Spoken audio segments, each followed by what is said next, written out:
Hello students, this is the third lecture of Geography chapter Resources and Development. In this lecture, we will talk about resource planning. Students, for our survival and good quality of life, resources are vital. Many people thought that resources are free gift of nature.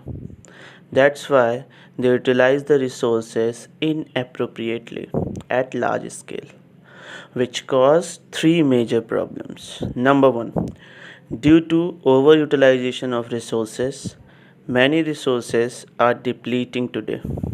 For example, today many countries suffers with the problem of energy crisis because their fossil fuels are about to end.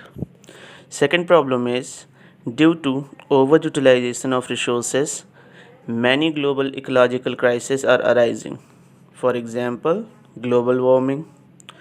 Third problem is resources are not equally distributed in society.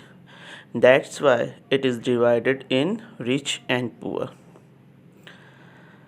So, students, it is very important to use the resources rationally and judiciously, and that can be happened through resource planning only. Students, resource planning is essential for sustainable existence of all forms of life. It is a part of sustainable development.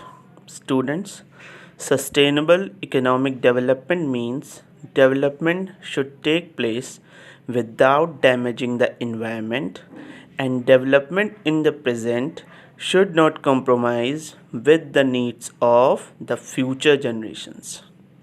Students, in June 1992, more than 100 heads of states met in Rio de Janeiro in Brazil for the first International Earth Summit.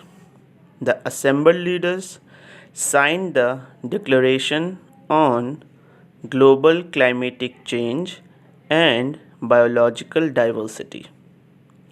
The Rio Convention endorsed the Global Forest Principles and adopted Agenda 21 for achieving sustainable development in the 21st century. Now, students, what is Agenda 21? It is the declaration signed by world leaders in 1992 to combat environmental damage, poverty, disease through global cooperation on common interest at the United Nations Conference on Environment and Development, in short UNCED. Resource planning is very important. Some resources pollute the environment and it is not distributed equally in society also. Two more reasons why there is need for resource planning. Number one, if these resources will be depleted, then the economy of country can go down. Second reason is upcoming future generation need resources for maintenance of good quality of life. In resource planning in India, there are three important steps. Number one, first we do the identification and survey of resources. Second important step in resource planning is evolving a planning structure for implementing resource development plans. Third important step in resource planning is matching the resource development plans with overall national development goal. Students, technology plays a very important role in resource development.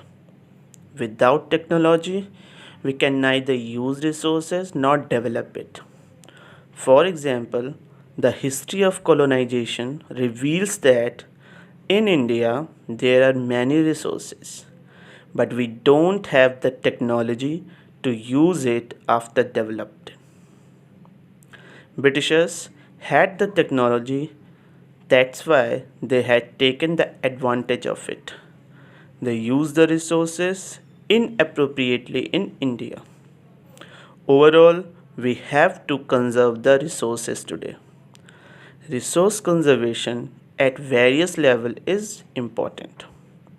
This had been the main concern of the leaders and thinkers in the past. For example, Mahatma Gandhi said, "There is enough for everybody's need, but not for anyone's greed." At the international level, the Club of Rome advocated resource conservation for the first time in a more systematic way in 1968. This was all about resource planning. In the next lecture, we will talk about land resource. Thank you.